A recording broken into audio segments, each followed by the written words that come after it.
no SIGA, tá, gente? Então, no SIGA, todas as coisas que estão nesse PowerPoint que eu apresento para vocês estão lá também. Vamos começar, então, agora o tópico da competência. Quer falar, Robson? Pode falar. Quem levantou a mão aí? Robson. Levantou errado? Vou seguir, então. Gente, competência. O que é competência? Olha só.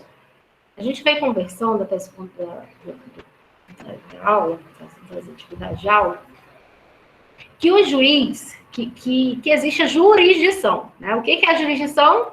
Esse dever que o Estado tem de prestar assistência jurisdicional aos jurisdicionados. O Estado ele tem necessariamente que falar sobre o direito quando uma demanda ou quando uma lide é apresentada a ele. Né? Só que a jurisdição ela é fragmentada. A jurisdição ela não é exercida por todos os juízes em todos os territórios, em todo o território nacional. Não, ela não é feita dessa forma. A jurisdição, ela é fragmentada na mão de vários juízes.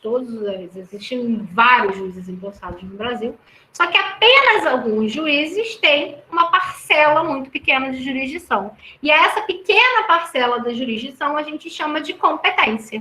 Por quê? Como eu falava para vocês anteriormente, um juiz ele não pode ser competente. Um juiz da vara de Cuiabá, da vara simples de Cuiabá, vara criminal de Cuiabá, ele não pode ser competente por julgar um chefe de Estado, por exemplo, porque ele tem foro de prerrogativa de função.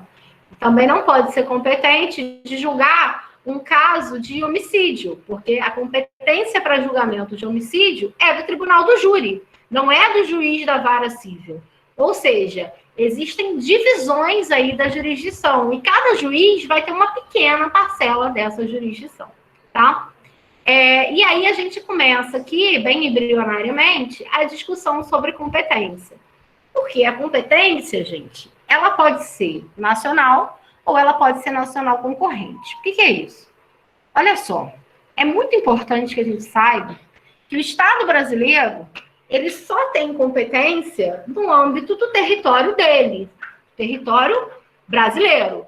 Um juiz brasileiro não pode julgar um caso envolvendo 2 americanos que aconteceu lá em Londres. O juiz não pode fazer isso, porque existe uma competência territorial que não é de jurisdição brasileira, ela é de jurisdição internacional, tá? Só que a gente vai ver que existem alguns casos em que o juiz brasileiro ele pode julgar independente de onde vivam as partes envolvidas no conflito ou de onde seja o objeto do conflito, tá?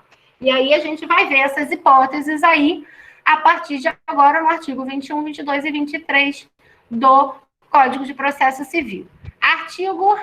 Vou começar pelo artigo 23, que a gente faz essa diferenciação da competência exclusiva e competência concorrente. Começando pela competência exclusiva, né, gente? Sem muitas delongas. O que é esse raio de competência exclusiva? Apenas o judiciário brasileiro pode julgar esse caso.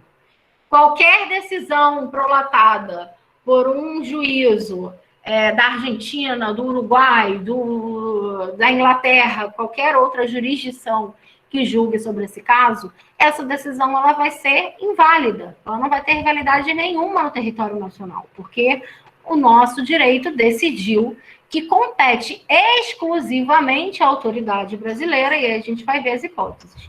Conhecer de ações relativas a imóveis situados no Brasil. Essa é a primeira hipótese. Ou seja, qualquer imóvel situado no Brasil, independente de onde vivam os seus donos, independente, o dono pode viver na Inglaterra, o dono pode viver em Nova York, o dono pode viver na África do Sul, ele pode viver onde ele quiser, mas se o imóvel está situado no Brasil, aquela demanda vai ser resolvida no Brasil, e ponto final, não interessa, nenhum outro país pode decidir sobre casos no Brasil, tá?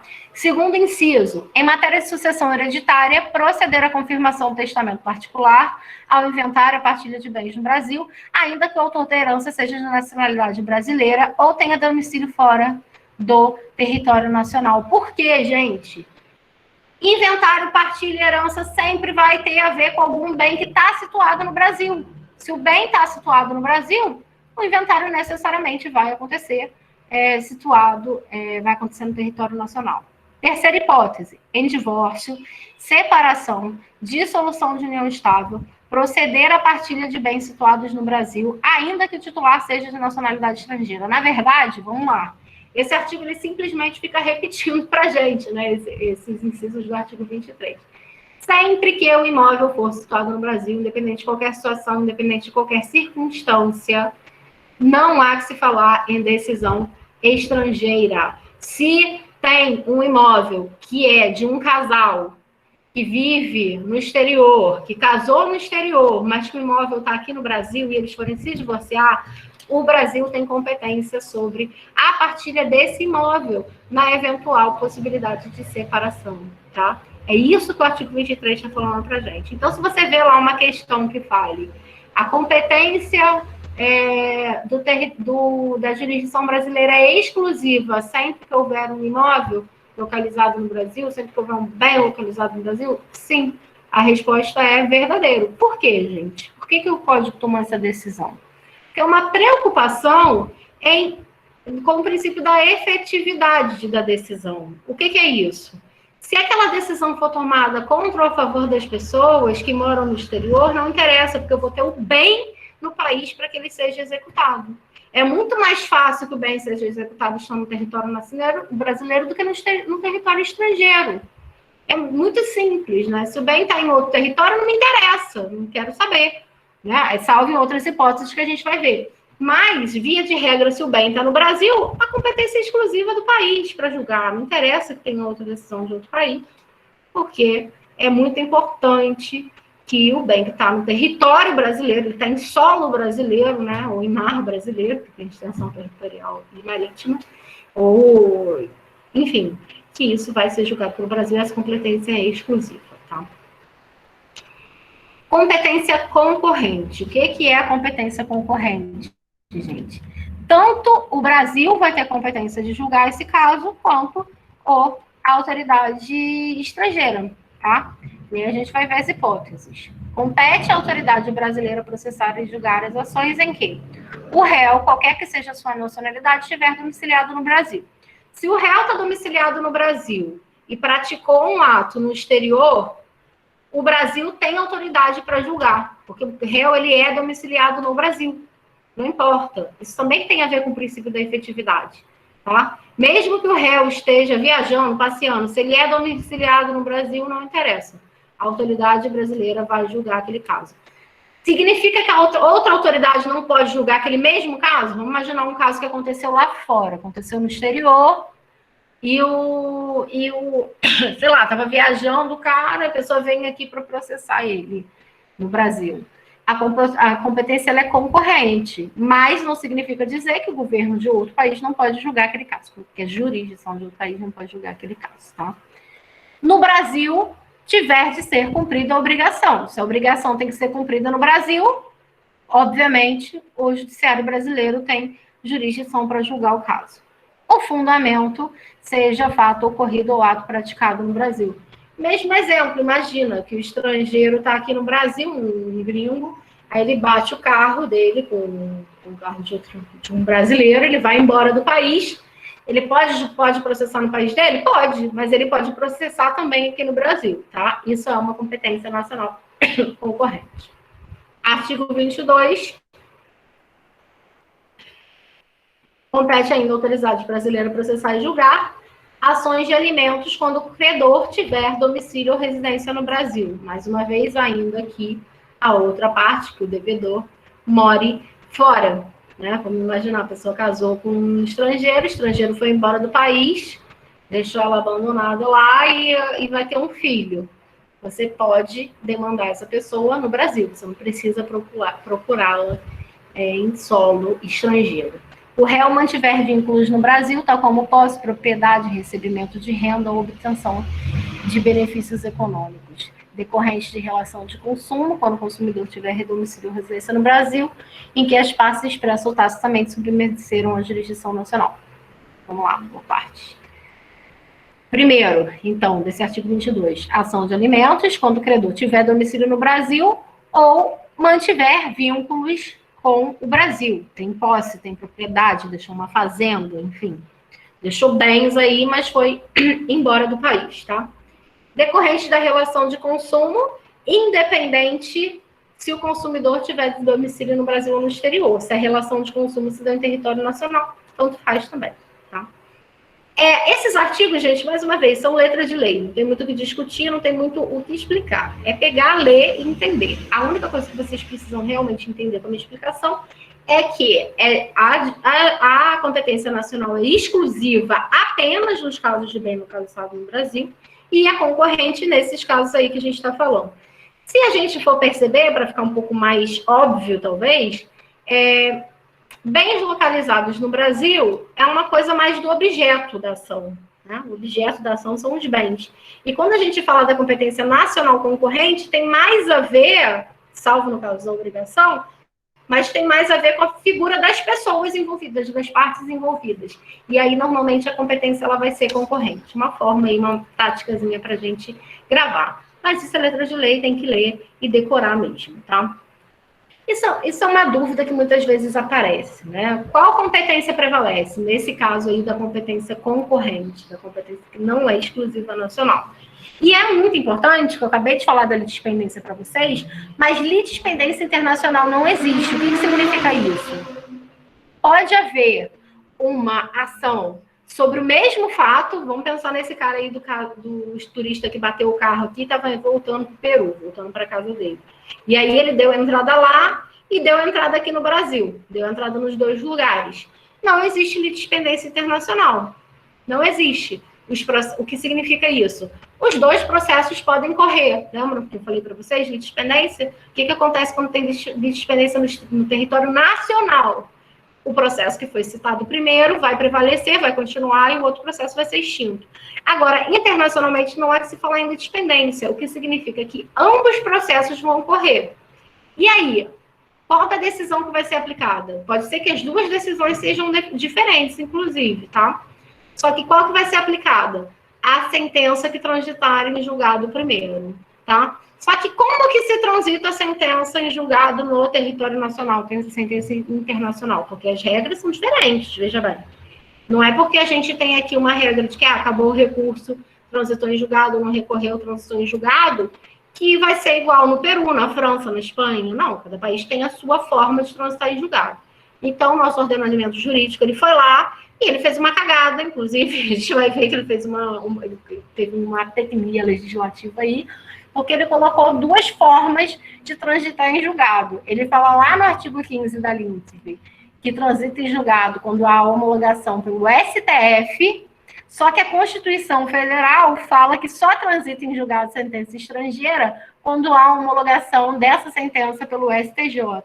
O que é essa homologação? Praticamente você vai pegar a sentença estrangeira, vamos supor, você é a parte interessada, você deu a entrada do processo lá na Inglaterra, você saiu a sentença na Inglaterra primeiro, você vai apresentar essa sentença ao órgão competente, que no caso, já adianto para vocês, que na prática, né, é o STJ, porque a Constituição prevaleceu sobre a LINDB, e você vai apresentar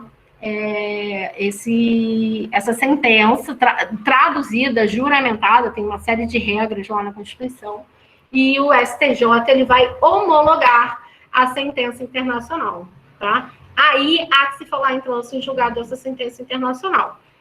Se a sentença que está correndo aqui no Brasil ainda não transitou em julgado, vai valer essa sentença. Mas se no meio tempo que você está aguardando a homologação do STJ, transito em julgado a sentença que está no Brasil, aí a decisão que vai ser aplicada é que transitou em julgado primeiro, independente se ela é mais benéfica para você ou menos benéfica, tá? Bom, é importante que vocês saibam dessa diferença, tá? Que a LINDB fala no STF e que a Constituição Federal fala no STJ, porque isso pode cair no concurso, e aí você vai ter que ver se o artigo, se a questão está falando para você em LINDB, ou se a questão está falando para você em Constituição Federal, tá? Não botei aqui, mas é o 105, inciso 1º, a linha I da Constituição Federal, e é isso que prevalece jurisprudencialmente e na prática também, porque é o STJ que tem competência para homologar a sentença estrangeira por força constitucional. Mas é importante que vocês saibam dessa tecnia legislativa, porque pode ser até uma pegadinha, né, de questão, de concurso, o que quer que seja. Vamos lá, gente. Isso eu falei para vocês, eu expliquei para vocês, quando há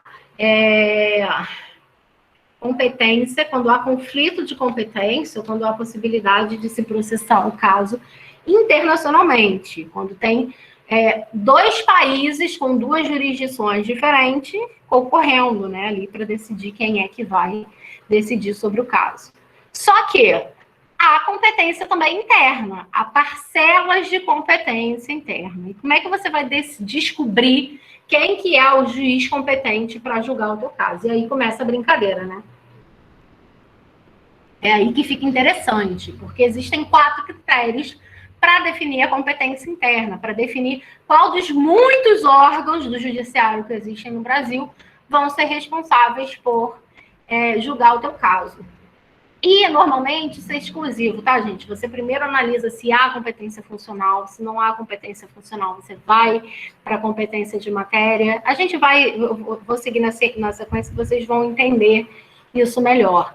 Mas, obviamente, você precisa analisar isso no caso concreto, tá? Isso é uma coisa muito importante de vocês aprenderem, porque para quem é advogado de autor, você precisa estar deitando na competência para dar a entrada na tua petição inicial. Você precisa, porque isso pode significar uma perda de tempo, inclusive, para o teu cliente, né? Se você dá a entrada numa petição no juiz errado, imagina, é bem problemático, né? Então, vamos para entender o que são essas competências internas. Primeira hipótese de competência interna, gente, é a competência hierárquica ou funcional. O que você vai olhar para definir se há uma competência hierárquica ou funcional? Primeiro, basicamente, vai ser a parte do caso. Quais são as partes que estão envolvidas no caso? E o caso concreto, obviamente, tá? E aí a gente fala de 3 hipóteses: ações originárias, foro privilegiado e dependência de ações. Vamos falar de cada uma delas. Ações originárias. O que são ações originárias, gente? Via de regra, quando a gente entra com processo no Brasil, a gente entra com processo na primeira instância. E ponto final.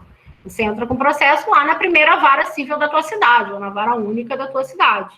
Não há muito o que se discutir nesse sentido. Só que há casos que demandam a entrada já em segunda instância. Necessariamente em segunda instância. Se você tem um problema, por exemplo, vamos imaginar, vou trazer um exemplo de execução. Você está com um problema com o juiz não quer executar o teu processo, ele está agindo de uma forma totalmente indevida no âmbito da execução civil do teu processo. Você precisa entrar contra esse juiz com um mandado de segurança. Isso é uma coisa que você precisa fazer, né? Necessariamente fazer. Por quê? Ele tem que cumprir uma ordem, que é um direito líquido e certo, e ele não está cumprindo por algum motivo, né? Ele está lesando o teu direito. Então, você vai ter que entrar com mandados de segurança. Você entra com esse mandado de segurança em primeira instância? Não. Você não entra com esse mandado de segurança em primeira instância. Você vai entrar com esse mandado de segurança já no Tribunal de Justiça, porque é o Tribunal de Justiça que vai julgar as ações do juiz. Não é um juiz unitário, um juiz singular que vai fazer esse julgamento, tá? Então, é importante que vocês saibam que algumas ações, alguns casos de ações originárias, você entra direto na segunda instância.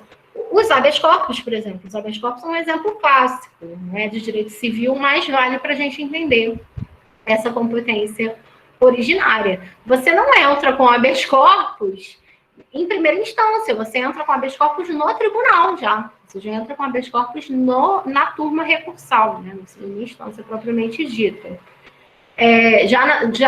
Na fase de recurso, né? Até complicado, porque até tinha uns alunos que estavam fazendo pesquisa nisso, e eles falavam isso, mas o habeas corpus eu entrei na segunda instância, estou tentando ver o recurso do habeas corpus, na segunda instância não estou achando.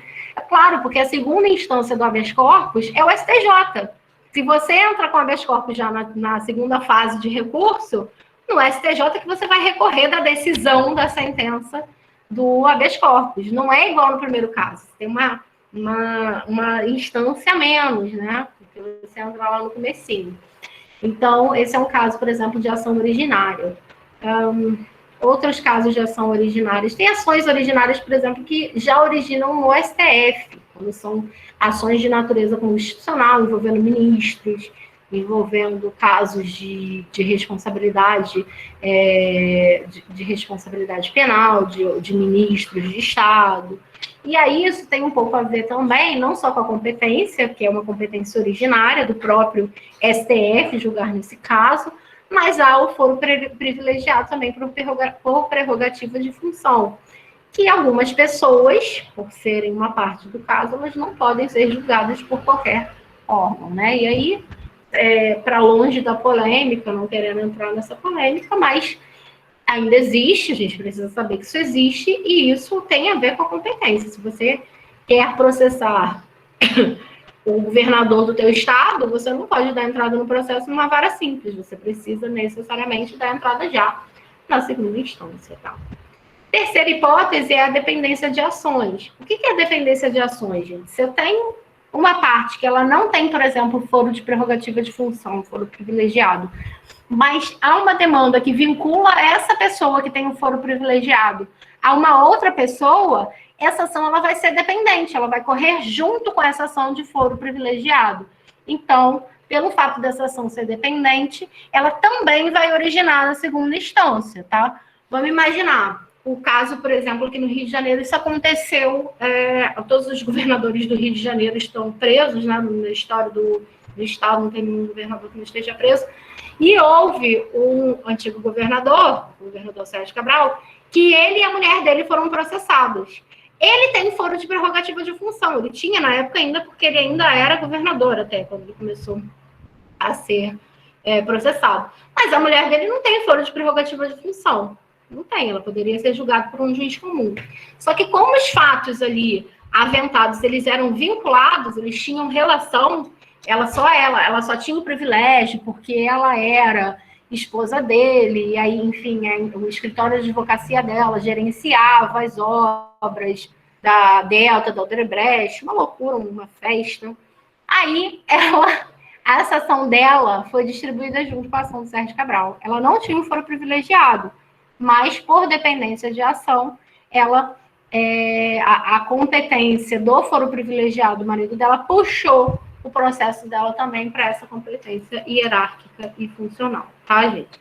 Então, são os casos mais excepcionais, né? A gente não vê quase isso no dia a dia. Normalmente, as ações começam lá da base. Mas é importante vocês saberem que a competência hierárquica e funcional, ela existe. Competência material. Quando a gente fala de competência, a gente está falando de matéria. Qual que é a matéria? Qual que é o assunto? Desculpa, gente. Qual que é o assunto que aquele meu processo, que aquela minha causa pretende discutir? De que eu quero falar, né? Então, a competência material, ela tá relacionada com os ramos do direito, se a gente for parar para olhar, né? E é interessante saber, muita gente fica até um pouco chocada, que existem justiças especializadas que não são estaduais. A justiça eleitoral, a justiça militar e a justiça do trabalho. Também não sei dizer, eu não sei se vocês já tiveram direito constitucional, direito administrativo, mas vocês estudam essa hierarquia, tá? Das justiças mais detidamente nesse âmbito. Mas ao que se prestam essas justiças, né? A justiça eleitoral é uma justiça especializada em julgar assuntos vinculados ao sufrágio eleitoral, à eleição propriamente dita, é uma justiça especializada, inclusive é um concurso que muita gente gosta, porque acha que só trabalha de 2 em 2 anos, mas trabalha muito durante o ano, né? Muitas questões para resolver, inclusive de credenciamento de partido, enfim. Mas tudo que está relacionado ao direito eleitoral é de competência da Justiça Eleitoral, da Justiça Especializada Eleitoral. Justiça Militar. A Justiça Militar, gente, tem toda uma legislação, não sei se alguém que é militar ou já foi militar, mas tem uma legislação muito específica, né? Inclusive, os tipos de crimes que os militares cometem são diferentes dos tipos de crimes que os civis cometem. E eles são julgados pelos seus próprios pares, por uma justiça militar, pelos próprios pares, entre aspas, né? Porque há toda uma questão de hierarquia por trás da formação de uma justiça militar. Mas é importante vocês saberem que as partes que são vinculadas ao regime militar, elas estão submissas a uma relação militar, tá? Sempre que houver, obviamente, relação com a profissão. O militar que não paga pensão, eu vou demandar ele na justiça militar? Depende, né? E tem que ver qual é o regramento da patente dele. Então, são várias questões, mas, via de regra, as causas que não envolvem a profissão, elas são vinculadas à justiça civil, à justiça comum, tá, gente?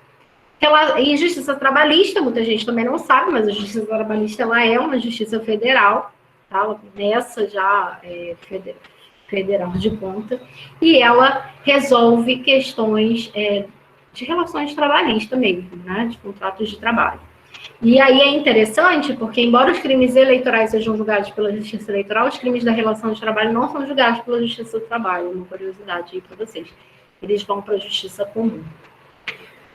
Bom, a Justiça Comum ela já vai se dividir entre Justiça Federal e Justiça Estadual. Ambas são Justiça Comum, tá? Não é porque é Justiça Federal que não é Justiça Comum. A Justiça Federal ela vai tratar de casos que envolvam principalmente crimes federais, questões de tratados internacionais. Existem muitos tratados internacionais de direito civil. Quando vocês forem estudar direito internacional privado, vocês vão ver todas essas questões, mas principalmente questões envolvendo o que a gente falava anteriormente, né? Pensão alimentícia de pessoas que moram fora, pensão alimentícia, guarda de pessoas que moram fora, tudo isso acaba sendo dirimido e resolvido pela Justiça Federal, né? Porque são relações de civis, mas civis que moram em outros estados. E aí o Brasil aderiu uma série de tratados internacionais para lidar com essas questões e a Justiça Federal acaba lidando com isso.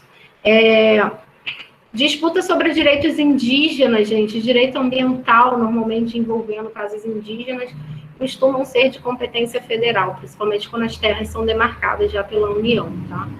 E sempre que envolver a União, autarquias e empresas públicas federais. Não vou me deter nisso, porque é matéria de direito administrativo, a gente não tem muito tempo também para tratar disso, mas acho que é importante saber que isso existe, né? Porque a União é o Estado propriamente dito, o governo federal é a União. Uma autarquia federal, por exemplo, o INSS é uma autarquia federal. Uma empresa pública federal, os Correios. A gente tem aí como exemplos de pessoas que sempre que forem partes dentro de um processo, a competência vai ser federal. Diferente das sociedades de economia mista, não coloquei aqui, mas é porque vocês estudam essas pessoas juntas quando vocês estudam direito administrativo. A sociedade de economia mista é quando tem capital público e privado. O BNDES, por exemplo, é uma sociedade de economia mista. O Banco Brasil também é uma sociedade de economia mista. Nesse caso, a competência é da Justiça Estadual. Não coloquei no slide, mas vale vocês saberem, porque são partes que a gente muitas vezes associa à União, né? Um todo, a gente olha para o INSS e pensa, mas isso aí é governo. E não é uma autarquia federal, tem uma personalidade jurídica própria. Então é importante que vocês saibam. Mas tudo isso, no final das contas, a gente fala que a maior parte dos processos vão para a Justiça Estadual. A gente até chama de vala comum. Cai todo mundo na vala comum. E é, de fato, a justiça com mais encargos, né? Com a maior parte de trabalhos. E aí a gente vai ver as competências valorativas para a gente saber se o processo vai para a Justiça federal ou estadual. Não só por esse motivo, tá, gente? Peraí. Ficou um pouco confuso também. Valor da causa, competência valorativa. Por que isso é importante? Por conta da Lei 9.099 de 95 e por conta da Lei 10.259 de 2001. Porque essas leis instituíram os juizados, que são juizados especiais cíveis estaduais e juizados especiais cíveis federais, que são diferentes. Muita gente, inclusive, não sabe que existem juizados especiais federais, mas existem. Qual que é a diferença de um para o outro? O que você vai ter que analisar para saber se o teu caso vai para o juizado especial federal ou para o juizado especial estadual? Você vai ter que analisar isso aqui, qual é a matéria, de que está tratando. Se está tratando de uma relação envolvendo uma parte que é o INSS, por exemplo, você vai para a Justiça Federal. Se você quer discutir auxílio saúde, aposentadoria, qualquer coisa do gênero, você vai discutir nos juizados especiais federais. Agora, se é uma relação com o civil, que não tem nada a ver com direito ali, com leis federais, tá? Que não envolvem nada federal, aí você vai para a justiça estadual, tá?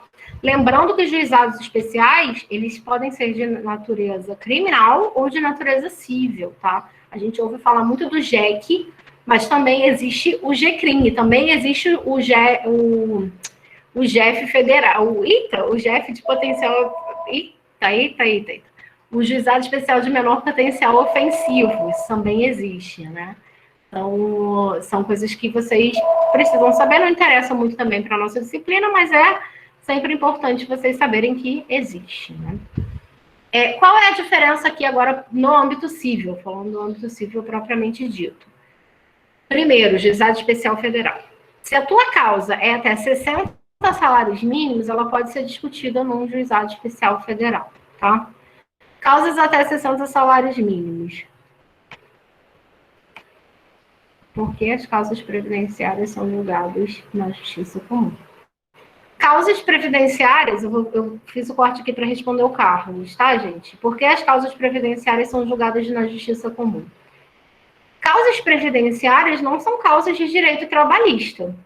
Causas previdenciárias, quando você contribui a tua vida inteira, você está contribuindo para o INSS. O INSS é uma autarquia federal, né? Ou você pode também contribuir, se você for um servidor público estadual, você vai contribuir para a autarquia do teu estado. Né? Quem vai pagar a tua aposentadoria é o estado. Mas você não é uma relação de direito do trabalho, de justiça do trabalho. É uma relação federal. A justiça federal é uma justiça comum. Muita gente se espanta quando ouve falar disso. Mas a justiça federal é uma justiça comum. Por isso, as causas previdenciárias são julgadas pela vara federal, que é uma justiça comum, tá? Essas causas previdenciárias, para pegar o gancho aqui do que eu estava falando, da competência valorativa, essas causas previdenciárias, normalmente, elas costumam se tratar de causas até 60 salários mínimos, principalmente quando você está pedindo algum auxílio-doença. Muita gente, sei lá, tem um problema, opera, e tem que ficar uns meses sem trabalhar. Isso é bem comum até, mais comum do que a gente imagina, né?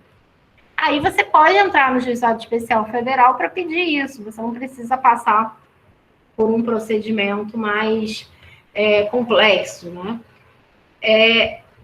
Então, até 60 salários mínimos no juizado especial, tá? Vamos lá.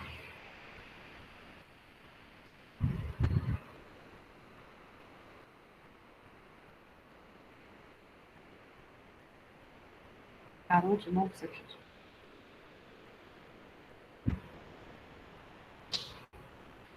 Aqui os processos de aposentadoria rural. Sim, os processos de aposentadoria rural provavelmente são para contribuição estadual.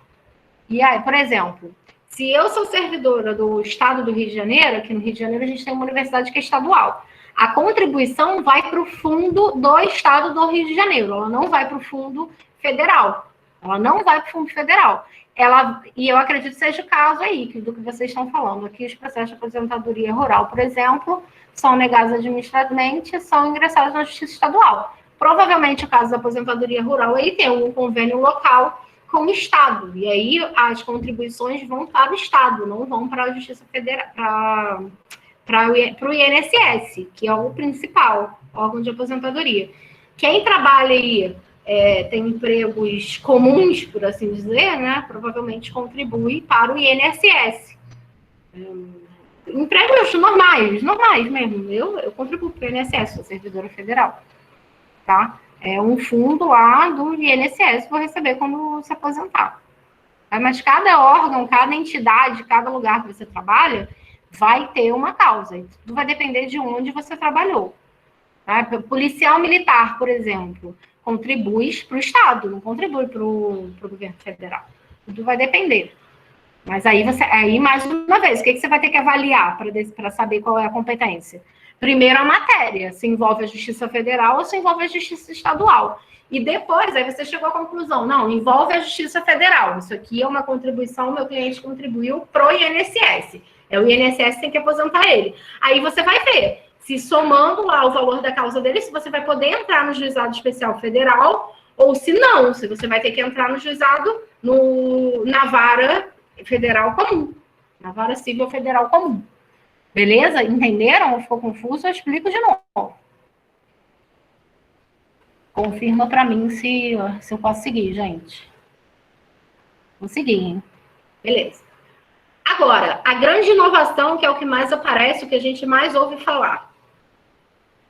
Tem uma inovação aí, gente, Project. Inovação que não é tão inovação, né? Que a gente ouve falar de pequenas causas. Ah, não, em pequenas causas você pode entrar sem advogado. Proposta da Lei 9.099 de 95. Mas você só pode ingressar um processo sem advogado se a causa versar de uma questão envolvendo valores até 20 salários mínimos. Passou de 20 salários mínimos, você não pode ingressar sem advogado. Você precisa de um advogado, tá? E qual é o valor máximo para você ingressar num JEC? 40 salários mínimos. Não é 60 igual no JEF. É 40 salários mínimos. Você tem que ter 40 salários mínimos. 41 salários mínimos, você já não pode ir para o JEC. A competência não vai ser do JEC, ela vai ser da vara civil, tá? Não vai ser do juizado especial civil, vai ser da vara civil. Tem uma ressalva aí dos juizados fazendários. O que são os juizados fazendários? São os juizados que tratam de questões que envolvem a fazenda pública, normalmente questões tributárias, né? A pessoa não pagou para a fazenda pública, está sendo executada, ou a pessoa está questionando um tributo à fazenda pública, tudo isso vai ser discutido no âmbito do juizado fazendário ou da vara de fazenda pública. No caso dos juizados fazendários, preste atenção, porque é diferente. A competência é de 60 salários mínimos, igual ao juizado especial federal, tá? Embora não seja a mesma coisa. São coisas diferentes, inclusive eles estão regulados em dispositivos diferentes. O juizado especial fazendário está lá na lei 12.153 de 2009, enquanto o JEF ele foi regulado pela lei 10.259 de 2001. Tá, gente? Seguindo.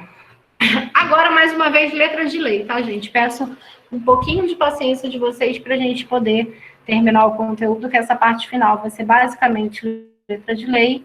Vou ler bastante aqui com vocês também. Vamos lá para o artigo 46. Bom, recapitulando.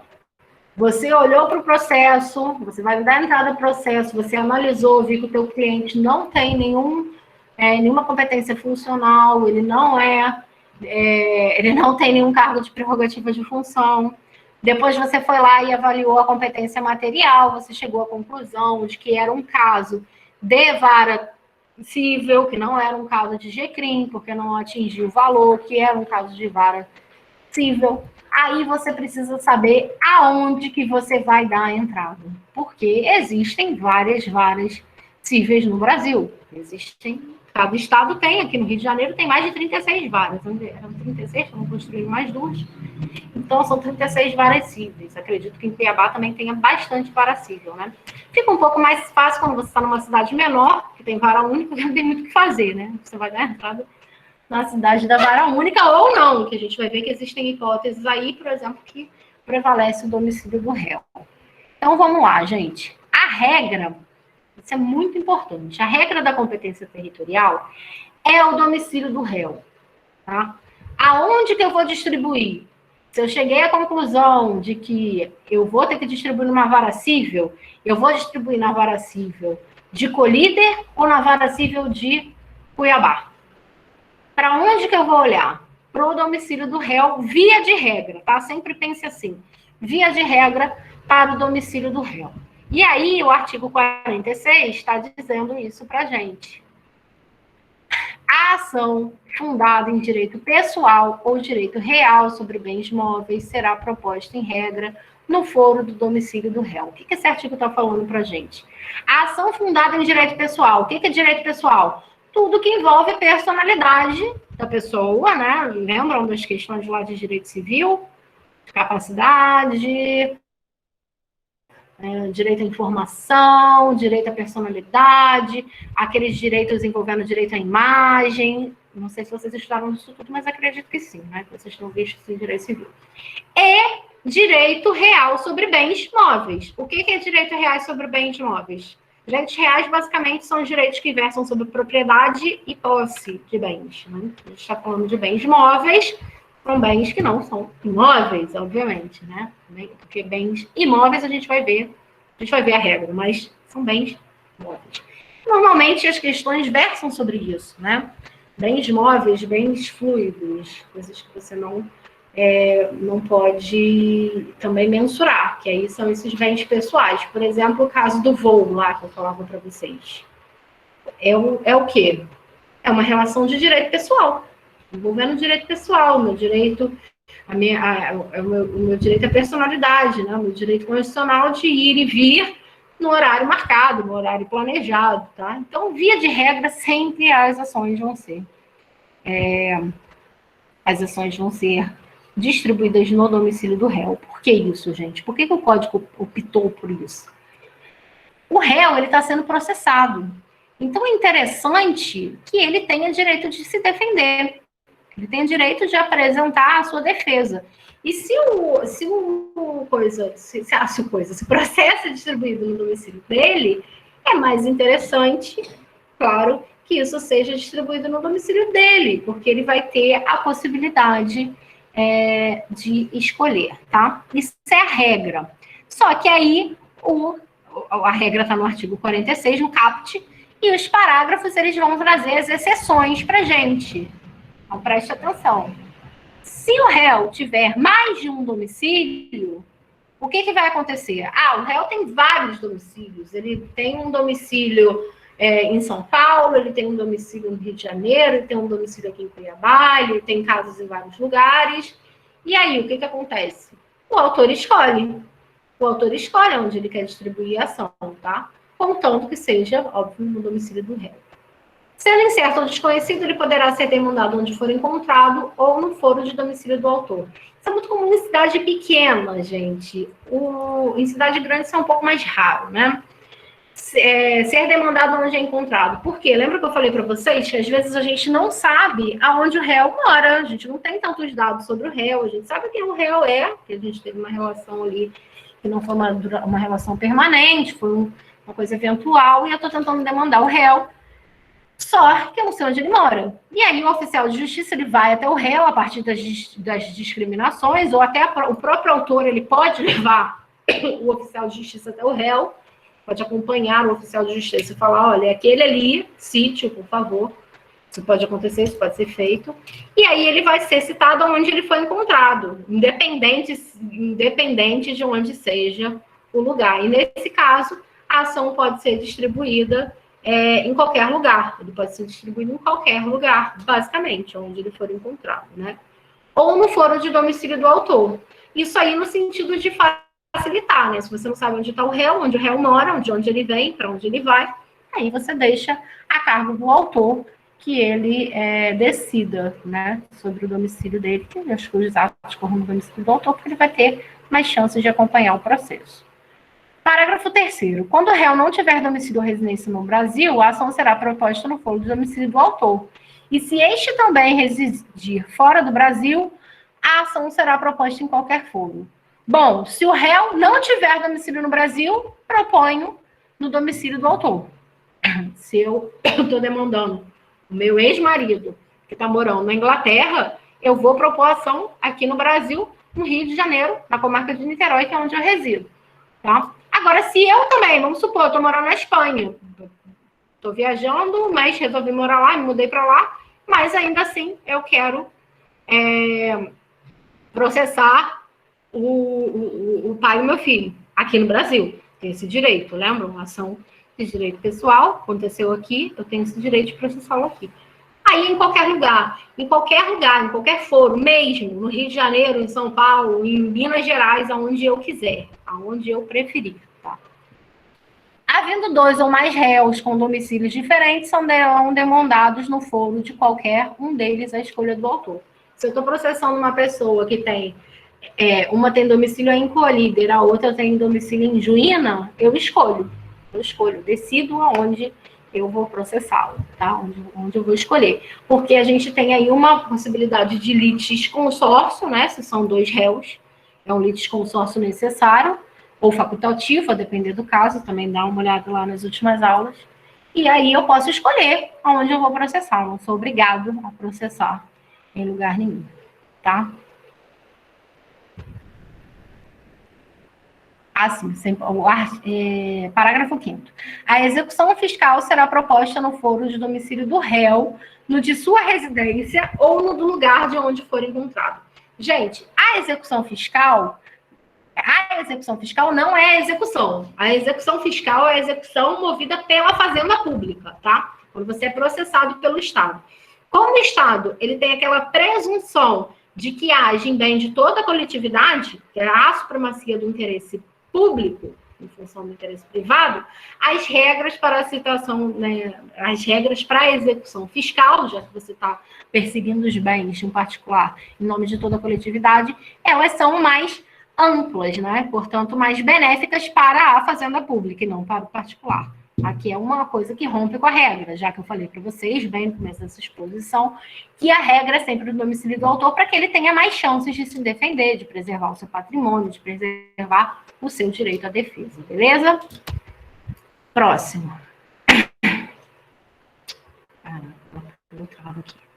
Perdi vocês. Achei. Alguém tem dúvida? Posso seguir, né? Tá quase acabando, gente. Prometo que vou tentar ser breve. Como falei, é mais letras de lei mesmo. Bom, ações envolvendo bens móveis e direito pessoal, regra, domicílio do réu, exceções os parágrafos do artigo 46. Agora, competência envolvendo bens imóveis, tá? Imóveis, bens que envolvem direito real, de novo, direito real, direito de posse, direito de propriedade. Vamos lá para o artigo 47. Para as ações fundadas em direitos reais sobre imóveis, é competente o foro da situação da coisa. O que isso quer dizer? O que isso significa? Que o foro é sempre o foro onde o bem está. É isso. Ponto. Não dá para escolher. Se eu estou tratando de um caso envolvendo uma fazenda em Colíder, o foro é o de Colíder. Não tem que ser outro lugar. É o foro do imóvel. Por quê? O caso está tratando do lugar onde o bem está. Mais uma vez, para que isso existe? Para pensar a execução. No caso, se o autor ganhar ou se o autor perder, sempre no sentido de buscar a efetivação da garantia desse direito, tá? Agora, tem uma exceção, no parágrafo 1º. O autor pode optar pelo foro de domicílio do réu ou pelo foro de eleição, se o litígio não recair sobre direito de propriedade, vizinhança, servidão, divisão e demarcação de terras e denunciação de obra. Basicamente, gente, esses direitos reais são todos os direitos reais. O que a gente tem são basicamente todos esses casos. Então, o autor vai poder optar em casos raros, principalmente se houver foro de eleição, tá? Eleição, se houver foro de eleição. O que é esse raio de foro de eleição? Todo mundo que já assinou um contrato na vida já viu o foro de eleição lá nas últimas cláusulas, tem o foro de eleição.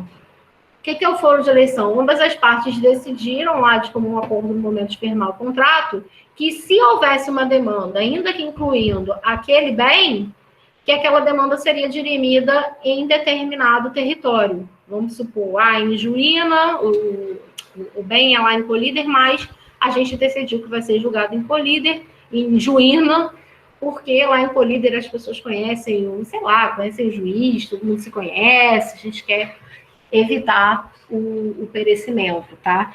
Então, via de regra, é o local do imóvel, tá?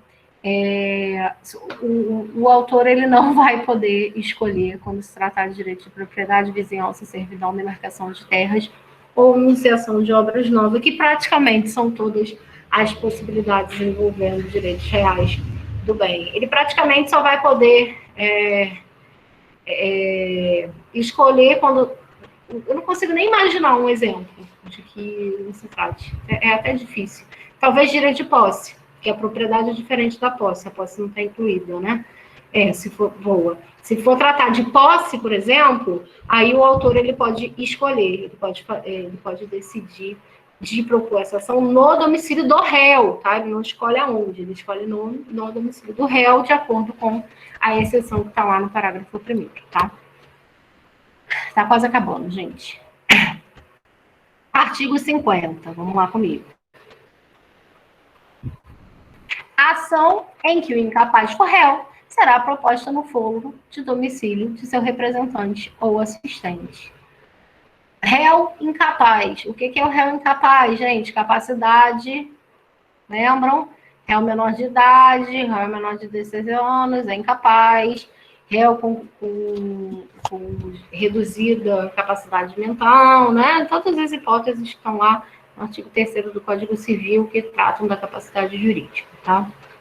Então, se o réu for incapaz, domicílio do assistente ou representante. Ah, mas ele sempre não vai morar com o assistente ou representante? Não necessariamente, porque pode ter uma pessoa a guarda dele, ou a tutela dele, se for maior de idade, e uma outra pessoa ter essa função de assistir ou representar. Então, não necessariamente é onde o réu mora, tá?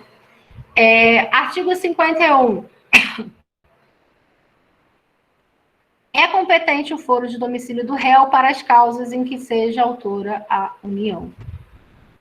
Se a união for demandar alguém, se a união for demandar uma outra pessoa, ela vai poder fazê-lo no domicílio do réu, tá? Vamos supor, a união está demandando o Estado porque quer discutir a propriedade de um terreno. A União está dizendo que é dela, o Estado está dizendo que é dela, a União vai lá e demanda o Estado querendo que seja declarada a propriedade. Aonde ela vai propor? No Estado em que ela está, no Estado que ela está demandando, né? Sei lá, se é no Cuiabá, se é no Rio de Janeiro, se é no Mato Grosso, Cuiabá no Estado.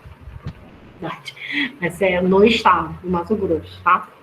Agora, se a União for ré, aí, basicamente, tanto faz, né? São as 3 hipóteses, tanto faz. Se eu, como particular, estou demandando a união, sei lá, um tributo assim, qualquer coisa, aí eu posso escolher se eu quero dar entrada no meu domicílio, no lugar onde o fato originou, ou no lugar onde está a coisa, onde está o imóvel, respeitando as regras do artigo anterior, tá?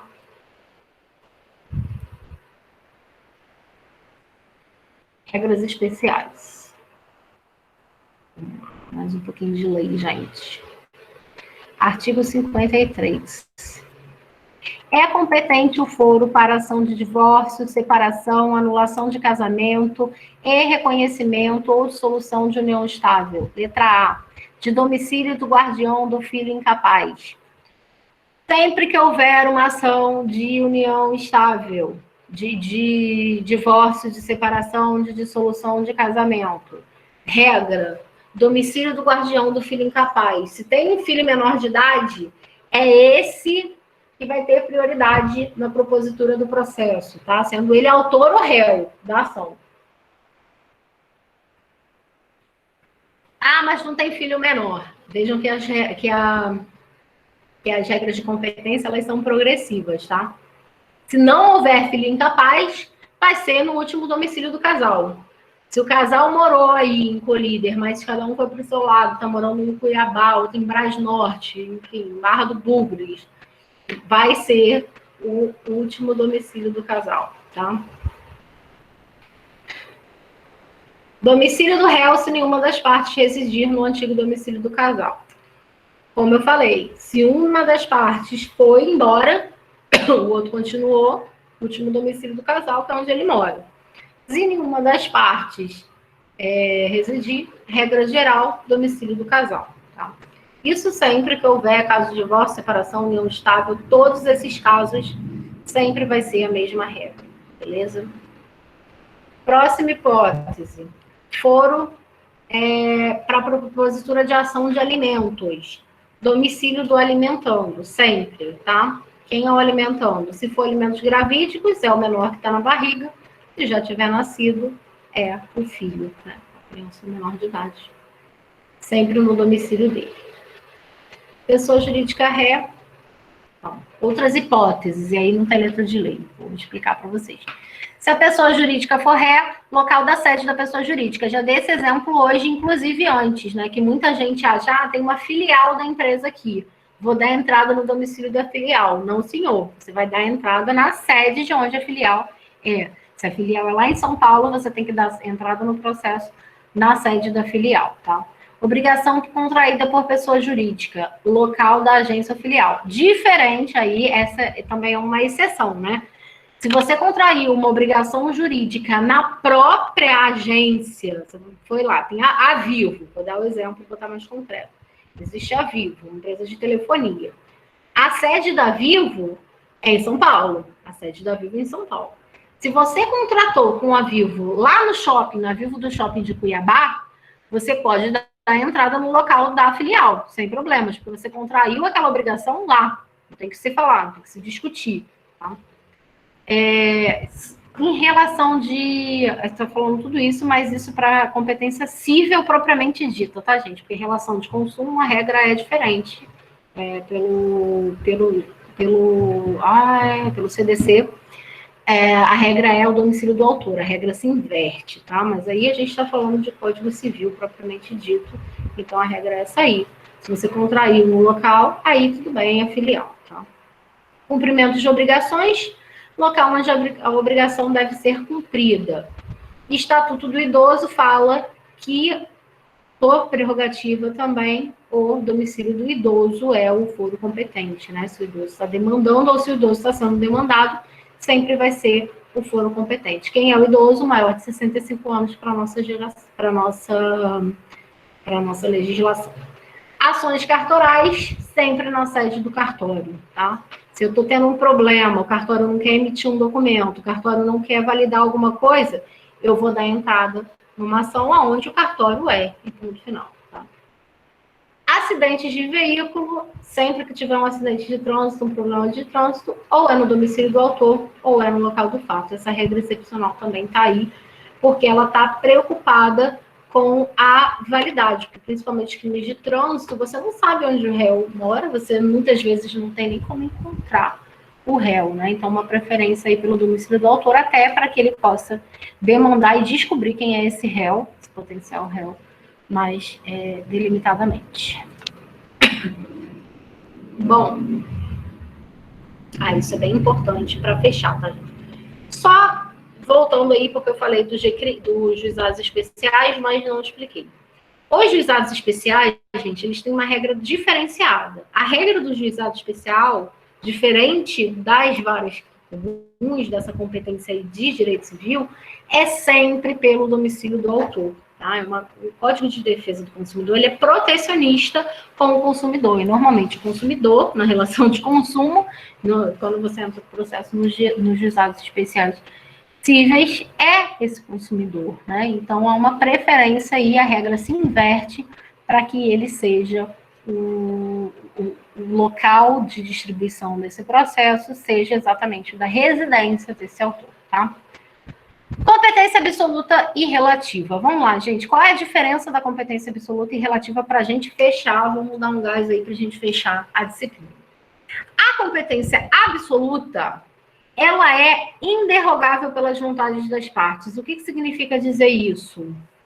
Essa competência, gente, ela tem que ser o que está descrito.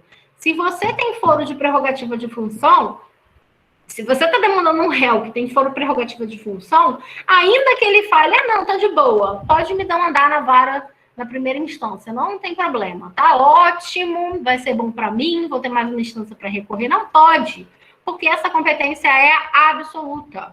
Ela é absoluta. Mesmo que as partes falem, não, eu concordo, tá tudo certo, não dá para convalidar essa competência, tá? E tampouco a competência material, porque a competência material trata de matéria de repartição de poderes que tem a ver com ditames constitucionais. Eu não posso dar entrada numa ação trabalhista na vara comum. Eu não posso fazer isso porque eu estou ferindo a competência de uma forma irreparável, né? E aí, isso envolve, gente, o interesse público, né? São matérias constitucionais, tanto a competência funcional quanto a competência material são matérias constitucionais, tá? E elas podem, inclusive, ser reconhecidas de ofício pelo próprio magistrado. O próprio magistrado, se pega aquela petição inicial, ele é um juiz federal, da Justiça Federal, chega lá um pedido de pagamento de pensão alimentícia de um civil, né? O réu demandado é um civil, o autor é um civil, ninguém é federal. O que ele vai falar? Isso aqui não é matéria, isso aqui não é a minha competência. Isso aqui não é minha competência material. Ele pode reconhecer isso de ofício e acabou. Tá tudo certo. Diferente da competência relativa. Isso é bem importante, porque a competência relativa, essa competência valorativa e territorial, ela não é absoluta, né? Ela é relativa, afinal de contas. Então, o que se prevê nesse caso é a prevalência do foro privado. Significa dizer que essa competência ela é prorrogável pelas partes. Por que ela é prorrogável pelas partes? Porque ela pode ser ignorada pelas partes. Se a parte, vamos falar lá dos bens móveis. Os bens móveis, a competência é de demanda do réu no domicílio do réu. É isso que o artigo 26 fala para a gente. Competência é do juízo onde o réu reside. Se o réu foi demandado, está sendo processado, sei lá, porque vendeu o carro e não entregou o carro, bem móvel. Está sendo processado, ele não falou nada, ele não arguiu isso na contestação dele, ele não falou, lembra que a gente falou das hipóteses lá de pressupostos de validade? Ele não falou que aquela competência, que aquele juiz era incompetente, ele não alegou uma exceção de incompetência, e deixou para lá, significa que isso precluiu. O que é precluiu? Perdeu a chance, acabou, você não pode mais falar sobre aquela matéria, sanou.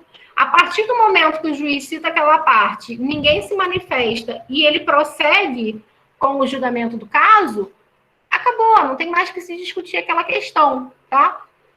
E aí eu faço, estou olhando aqui o slide, eu fiz o quadrinho para vocês fazendo essa comparação. O juízo funcional material é inderrogável pelas partes, ele tem a vedação ao foro de eleição, você não pode colocar uma cláusula contratual da relação jurídica que você está firmando, dizendo que ele vai ser processado pela vara comum, porque não pode, é uma competência exclusiva, né, uma competência absoluta. Envolve interesse público, por isso não pode ser, e ele pode ser alegado a qualquer tempo ou reconhecido de ofício pelo juiz. O que é a qualquer tempo? A qualquer tempo, chegou no STF. O caso está sendo julgado, não podia ter sido julgado em primeira instância por um juiz comum, da vara comum. Ninguém percebeu aquilo, ninguém aventou aquilo, posso a qualquer tempo falar. Isso não preclui. A preclusão é diferente. Ela preclui na contestação. Se a parte não contestou, se a parte não falou, se o réu não disse que aquele juiz era incompetente, ele está concordando com o foro. Ele está dizendo, tá tranquilo, o autor resolveu distribuir aqui, eu vou me submeter.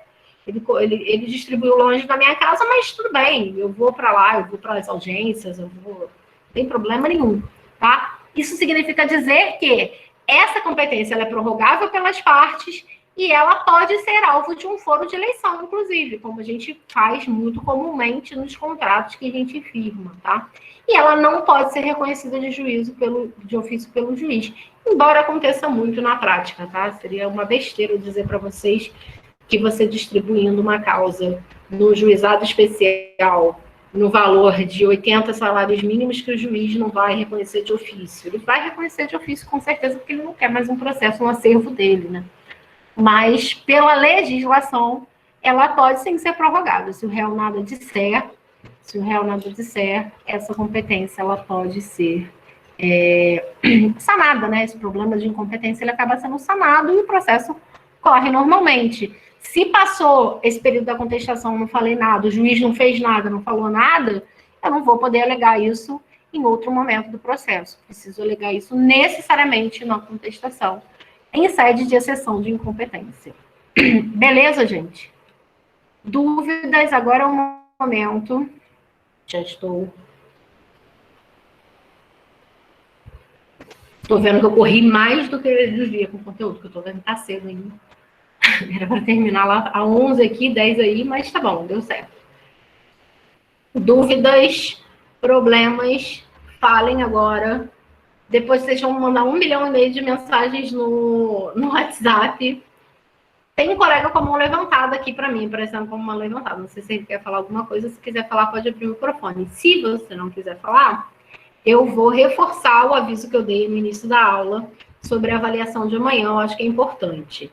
Gente, para alguns que não estavam, né? Vi que entrou bastante gente. Hoje temos bastante público na aula de hoje. A avaliação amanhã vai ficar aberta o dia inteiro, tá? Ela vai ficar aberta de meia-noite de hoje, né? De meia-noite, 0 horas de dia 29 até 23h59, tá? Agora eu vou acabar a aula, vou encerrar a aula, vou baixar os 2 vídeos agora. Eu costumo fazer no dia seguinte, mas eu vou botar lá no YouTube. Eu não cobrei muitas questões da aula de hoje, tá, gente? Cobrei 2 questões só da aula de hoje. Eu achei até que ia ser mais corrido, eu acho que eu corri demais, mas estava com medo de não dar tempo de acabar o conteúdo. Vão ser 2 questões da aula de hoje. Não fiquem desesperados, vocês vão ter tempo mais do que suficiente para responder as questões. Vai dar tempo de procurar no Google, vai dar tempo de olhar no caderno, vai dar tempo de fazer com calma, vai dar tempo de entender a questão e conversar com a questão, tá? Não é o objetivo reprovar ninguém, não é o objetivo de ninguém ir mal na avaliação, nada disso. A avaliação é um requisito, precisa ser feito, porque há uma previsão aí de que vocês precisam ter três notas, né? Ou ao menos 3 oportunidades de ter nota. Então, abrindo a avaliação, vão lá, façam, vocês vão ter 90 minutos para fazer. No momento que a avaliação abrir, vocês vão ter 90 minutos. Vai ficar aberto o dia todo, mas vocês vão ter 90 minutos para responder o questionário. Se você acordou às 8 da manhã e resolveu fazer às 8 da manhã, às 9h30 você não vai mais poder responder o questionário. Você vai ter 90 minutos dentro do período do questionário, tá? São 10 questões de múltipla escolha. Cuidado se forem trocar as informações com os colegas, trocar as respostas, porque o próprio sistema mistura as perguntas e as respostas. Então, dou esse conselho, cuidado se forem trocar, façam com atenção, tá? Para não ter problemas nesse sentido. E é isso, acho que é isso. Qualquer dúvida, acho que vocês fiquem à vontade agora para falar. Eu já vou dar uma olhada aqui para começar a baixar as aulas de hoje e subir lá no YouTube. Não tem dúvidas, gente? Depois, daqui 10 minutos, meu WhatsApp vai estar cheio de coisa. Perguntem agora. Professora, a nossa avaliação noturna é 19 horas, é? Não, então, eu estava falando isso agora. A avaliação ia ser às 19 horas. Mas vários colegas me procuraram, vários colegas me disseram que estavam com problemas. Enfim, por N motivos, eu resolvi abrir a avaliação na primeira hora de amanhã, do dia 29. O que significa que ela vai ficar disponível o dia inteiro. Você escolhe o horário que você vai fazer, tá? Aí você vai ter 90 minutos para fazer. Independente do horário que você escolheu. Eu tive um tempo na hora do almoço, não quero me estressar à noite, vou fazer aqui 1h da tarde. 1h da tarde, você vai abrir ela 1h da tarde e ela vai fechar 2h30 da tarde, porque são 90 minutos que você tem para fazer. Eu entendi perfeitamente. E a minha internet aqui está caindo cada pouquinho, mas tá claro, eu já entendi, sim. Durante o dia é a hora que a gente puder escolher para fazer, pode fazer, né? Isso, exatamente. A hora que vocês escolherem para fazer. Aí vocês vão ter o dia todo para fazer, no intuito até de não prejudicar ninguém, porque, enfim, também não é no horário da disciplina, mas estava marcado. Mas, enfim, também não vamos entrar nesse mérito, é para que ninguém saia prejudicado, tá? E aí, é isso. Qualquer dúvida que vocês tiverem, usem o grupo do WhatsApp, que é mais fácil responder vocês lá também. Mas é isso. Mais dúvidas, gente? Estou abrindo aqui para baixar a aula de hoje e subir lá no YouTube. Então, posso encerrar? Não tem dúvidas sobre o conteúdo também. Eu sei que foi corrido, principalmente esse final agora. Mas é o que eu falei para vocês, é basicamente a questão de competência, é basicamente letra de lei, tá? Não tem nada sobre competência que eu falei hoje para vocês que vocês não vão encontrar no Código de Processo Civil. Não tem muita divergência doutrinária, diferente de ação, processo, mas a questão da competência é um pouco mais tranquila, né? Um pouco mais tranquila do que os outros. Então é isso, né? As dúvidas surgirão amanhã. Olha, não quero ninguém me mandando no WhatsApp, hein? Amanhã não, gente. Amanhã eu não lembro de nada. Vocês usem o grupo para se comunicar com os colegas, tá? É sério, não vou tirar dúvida. Já deixei, já estendi 24 horas para vocês. É uma avaliação. Vocês têm 24 horas para fazer. Então, vamos, né, segurar a onda aí, gente. Mas é isso, gente. Então, eu queria aproveitar também para me despedir da turma. É lamentável que a gente não tenha podido ter, que a gente não pôde, né, ter um contato mais próximo, pessoalmente, mas, no geral, conheci um pouquinho de vocês, alguns conversando por WhatsApp, falando mais. É uma turma dedicada, a gente percebe, né, apesar das dificuldades aí tecnológicas que são... É lamentável, né? É isso que a gente tem para dizer. O que a gente pode torcer para que esse momento acabe logo, para que vocês possam voltar a ter aula presencial. Por mais que a gente se esforce também, é muito cansativo para a gente esse modelo de aula à distância, porque a gente fica falando aqui sozinho, né? Na sala de aula a gente olha para vocês, a gente vê que vocês estão entendendo, que não estão entendendo, e aí às vezes um colega pergunta, já de dúvida do outro colega, e a gente tem limitações, né, online. Então eu espero que eu tenha conseguido minimamente passar para vocês os preceitos fundamentais, os preceitos básicos do direito processual civil, com todas essas limitações, né? Que eu tenha atingido vocês de alguma forma nesse sentido. E eu espero que todos sejam aprovados, né? Que a gente não tenha dor de cabeça sobre esse assunto. Mas eu queria agradecer a vocês também por terem me ouvido, né? Eu sei que às vezes eu sou chata, falo demais, falo corrido, mas é o que a gente pode tentar fazer, né? Com todas essas limitações. Queria agradecer de coração, peço desculpa a qualquer coisa, qualquer problema, tá? Qualquer coisa que eu tenha falado, já fica aí minhas desculpas, mas principalmente por conta desse período à distância que a gente está vivendo, tá, gente? Então, já peço desculpas de antemão por qualquer coisa a vocês. E é isso. Estou aí à disposição. Vocês têm meu e-mail, têm meu WhatsApp. No que eu puder ajudar com dúvidas jurídicas, né, que possam futuramente surgir, até sobre outras disciplinas que vocês precisarem, eu estou à disposição, tá, gente? Quero deixar um abraço apertado para vocês. Espero que a gente possa se encontrar em breve, em outra ocasião.